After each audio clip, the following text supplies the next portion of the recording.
Now, what's your take in terms of like selling press-on nails? Like, how does one get into selling like press-ons? You know who would be a really great person to talk to about that is Liv Yang of Faceted Beauty. She's a beauty entrepreneur. She's actually a hobby nail artist, and I Mm-hmm. met her in Long Beach a couple of years ago. But she has built, her press-on nail business. Mm-hmm. Very interestingly, she would be a great person to talk to if you want to know like the behind the scenes part of it. But as far as like from a branding perspective, the way that I see press-ons, like selling press-ons, is like salon it for salon professionals, is that this is a diversification of their brand. So Right. they're still using the skills that they have, but they are serving, sorry,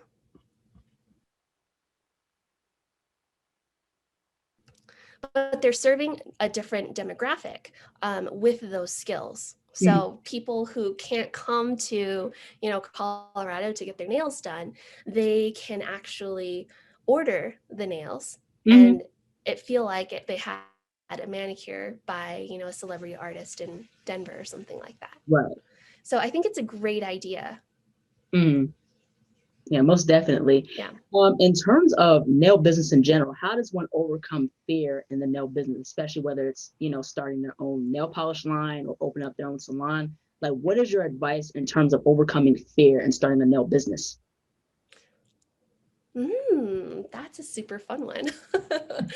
Fear is fear is meant to keep us safe, right? Like when something feels scary, it's probably like our nervous system is saying that this could be a dangerous thing. And Mhm. when you're thinking about it, like, yeah, opening a nail salon or starting a press-on business or a polish line could be scary. You could lose money. And then what happens if you lose money? Then, maybe you don't make the rent. And then what Mhm. happens if you don't make the rent? Like you can go down Right. this little thing. But actually, that little journey right there, that is one way to help kind of like put the fear in perspective. Because like Mhm. when you feel it right there in the moment, um, it's almost like your brain gets hijacked from your nervous system and it makes it harder to make quality decisions, right? Quality decisions that actually are a gift to your future self. Right now, your scary decisions are basically stay alive. So asking Right. like what's the worst that can happen if you do this scary thing usually Mhm. is pretty good, because if like at the very end, the worst thing that could happen if everything went wrong, the worst thing that could happen is, you know, you get evicted or something like that. Then you're like, oh, okay, actually, that's not very likely. So maybe I can do this scary thing. Mhm. Another thing is that, like, in your body, fear and excitement, they Mhm. kind of feel the same sometimes. So, Right. and this is something that I do a lot too, is like, if I feel like, oh, I'm scared, but really what it is I feel like excitement. So tuning into your body and like really discerning, like, okay, wait, body, is this like fear? Am I actually really scared of this, or am I Mhm. excited? And Mhm. then if you're excited, that's a really good sign. Mhm. And if you're scared, then you can do the what's the worst that could happen exercise. Or um, if you are not like a negative Nelly Virgo, Mhm. you could do like what's the best that could happen. Right. Yeah, and basically just getting yourself like orienting yourself right now in context in relation to the thing that what you want. It helps to keep the bigger picture in mind. So yeah, like people say feel the fear and do it anyway, like I agree with that, but also like check in with yourself too. Mhm. Because like you're like just make sure that what you're feeling is excitement, and don't try to discount your fear as well, because if Mhm. you have fear about something, like it's still valid. If you fear being Mhm. evicted because you want to start a business, like that's a valid fear. Mhm. But making decisions with more information as opposed to just like doing it even though it doesn't feel right in your body, like Mhm. yeah, that's an important thing. Yeah, right. Most definitely. Yeah, I definitely agree. I think, the reason why I asked that, I think this is a very important topic because, a lot of times, whether we own a nail business or if we're nail competing, sometimes we have those fears or that excitement coming up, like that butterflies in our stomach type of thing. And it's like, we don't know what the outcome will be. And the thing is that you never know. And it's just, sometimes you do have to think about the positive side of things, say, okay, I'm going to make it. I can do this. I can be successful and things like that. So I think just having those positive affirmations would be the most important, as long as you have those affirmations just to keep you going and things like that, especially when seizing opportunities that can help propel you and take your artistry to the next level, then that makes a whole difference. Now, I want to get Totally. into. Can I say something? Mhm. One quick thing, like to just to piggyback onto what you're saying, because that's totally true. Like you don't know what's going to happen. A fun exercise that you could try is to talk to your future self who has already done it. Right. You can be like, all right, future Asia. So like, after NTNA, like, you know, you won, what happened? Or you didn't win, like what does that feel like? Yeah. Like what are the good things that you got? And if you're worried about something too, you can kind of be like, you know what, I'm just going to let future Asia take care of that. Hmm. And I'm not going to worry about that right now. So Right. that could be like a fun little trick to try. Yeah, yeah, most definitely. Now, in terms of managing stress, like how does one, what piece of advice would you give for someone who wants to learn how to manage stress, especially running a nail business? mm, Stay in your body. um, sometimes you can feel like this used to happen to me a lot.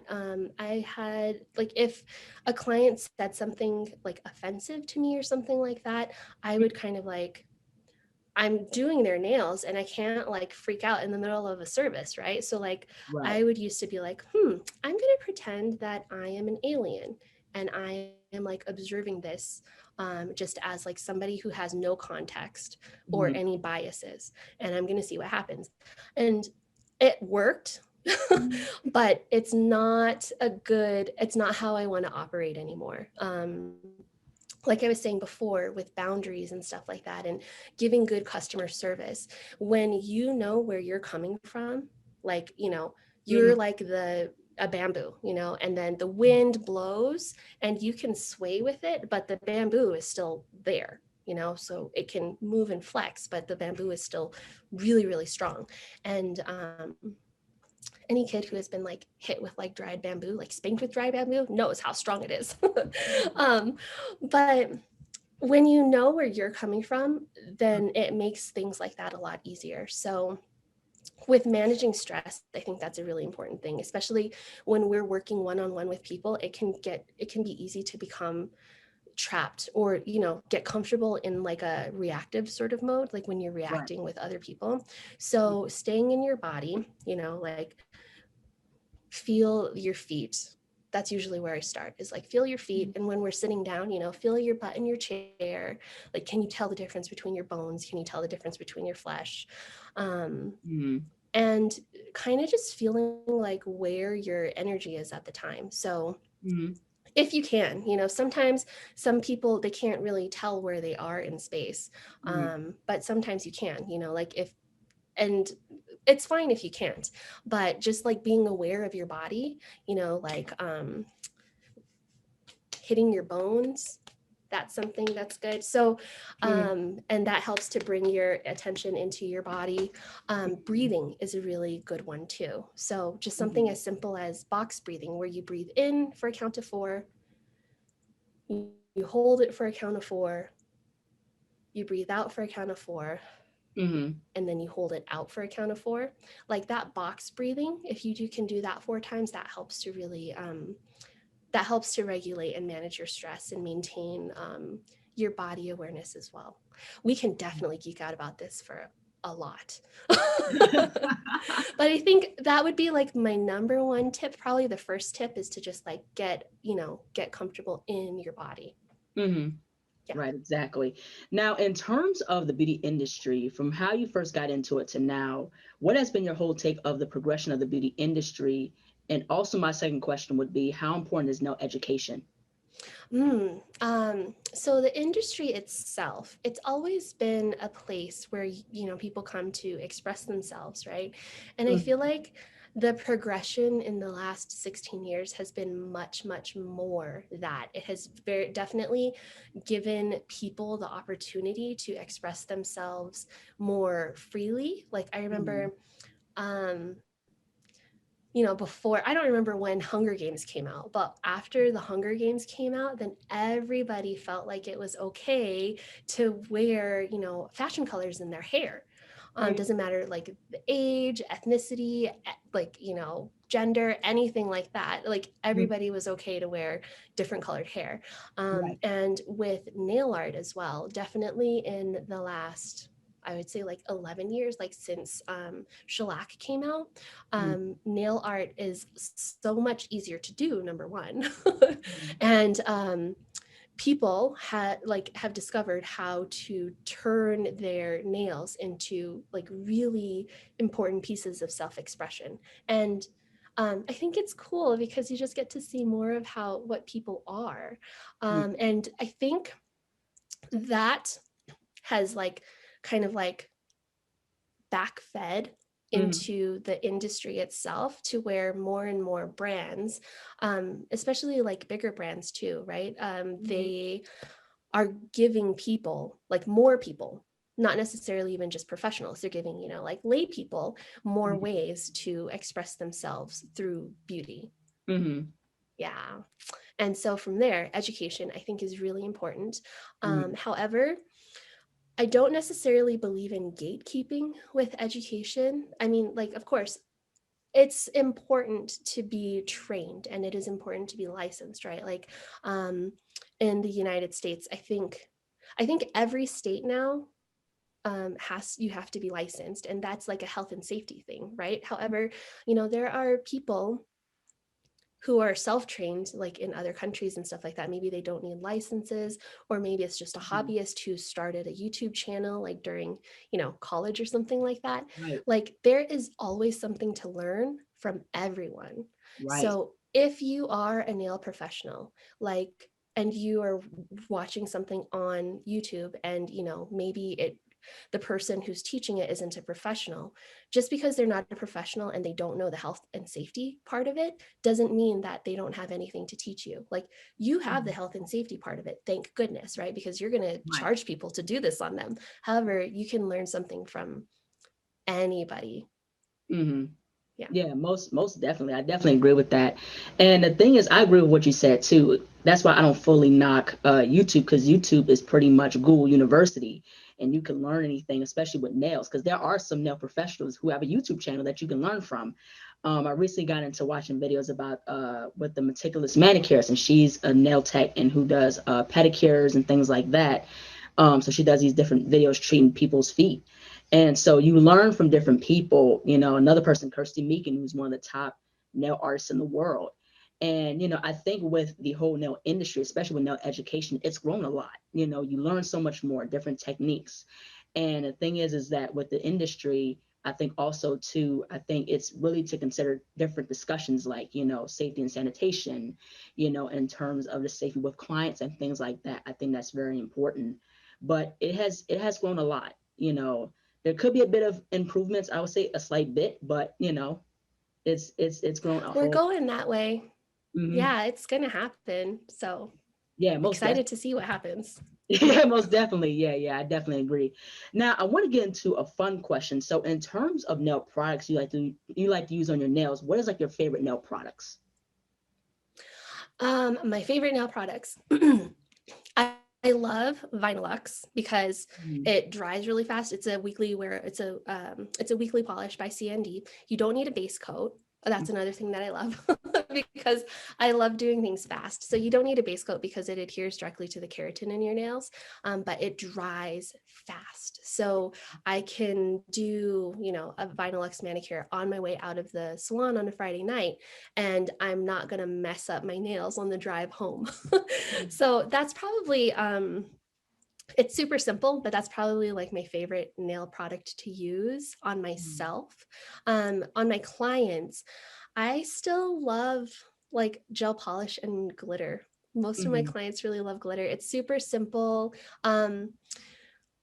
Different colors of glitter, definitely. Like Mm-hmm. I love designing with the rainbow like motif, just because, you know, rainbows symbolize, I mean, they symbolize a lot of things, right? Like Right. promise, newness, the end of a storm sort of thing. But Right. rainbows, a rainbow contains all of the colors that we get to create with. However, you know, you can't see it. It's all around, but you can't see it except for Right. in an actual rainbow. So it Mm-hmm. just like, it, it symbolizes like possibilities for Right. me. Right, most definitely. Yeah, I agree with that too. I've been using Vinyl Lux, and it's a pretty good polish. I love Chance Taker. That's one of my favorite colors, and I like all the other colors that CND has. It's really cool, and I love the interesting names. It's very very cool. Also, I want to get into in terms of just what success. Like, how would you define success? That is like super personal. No. It's a good question. And it is really personal. That actually, for me, that has changed a lot in like the last 5 years, because like the first marker of success was like doing a set of like pink and white Mm-hmm. acrylic and not having pocket lifting, right? That Mm-hmm. was like my first sign of success. And Right. then the next sign of success was like, the next one that I can think of right now is like charging for my nail art, like even glitter. I was really afraid to charge for it because I thought people would not want to pay and they would get mad at me. So charging for my nail art and then actually tracking like my income from that point. Like I had this weird fixation on making six figures. So like, grossing $100,000 in a year. Mm-hmm. And it was weird because what the year that happened, I wasn't like keeping track of it until like, like tax time came and I was like Mm-hmm. doing all of the numbers all at once. And then I realized, I was like, oh my gosh, like I made that. And it wasn't hard, but I didn't get to enjoy it. Right. Right. So then that kind of shifted my view of success, and it moved it from like, the numbers part of it to actually like how it felt. So that's when I really started working on, like um, client boundaries and staying with myself Mm-hmm. during services and really asking like how I want to feel while I am interacting with these people, Mm-hmm.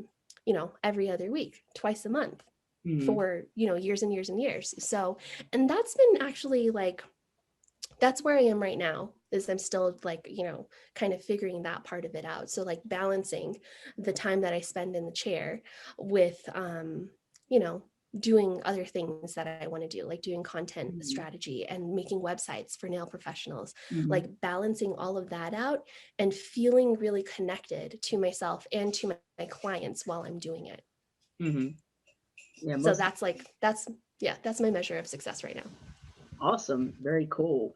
Now, I wanted to ask, like, what brings you the most joy with your job, like, and what you do? Personal connection, absolutely. I love what like my sister who I work with still, right? My sister who started the nail Mhm. salon. She's just like, well, why don't you just stop doing nails and just do like websites and social media? And I'm like, Mhm. seriously, I love my clients. They get on my nerves sometimes, but like that's how relationships go, right? Right. Like legit, I'm pretty sure I'm going to be pretty prepared, when menopause comes, just because my clients are so generous with, sharing their experiences and stuff like that. Like, Mhm. I would not know a lot of things about adulting if it weren't for my clients. So, Mhm. um, and being able to help them express themselves and like ask them, Mhm. the funky quirky questions that maybe they don't get asked in other small talk. I love doing that too. Mhm. So it's definitely like the relationships that I really really treasure with my Mhm. work, and the relationships with other nail professionals too. Like so many nail professionals who I talk to, they it's not necessarily that they want permission to do things their way, but it's just like they feel like, so many of them right now feel like that there's only, one way to do things. Even, coming to a CND class, there's not just one way to do the service.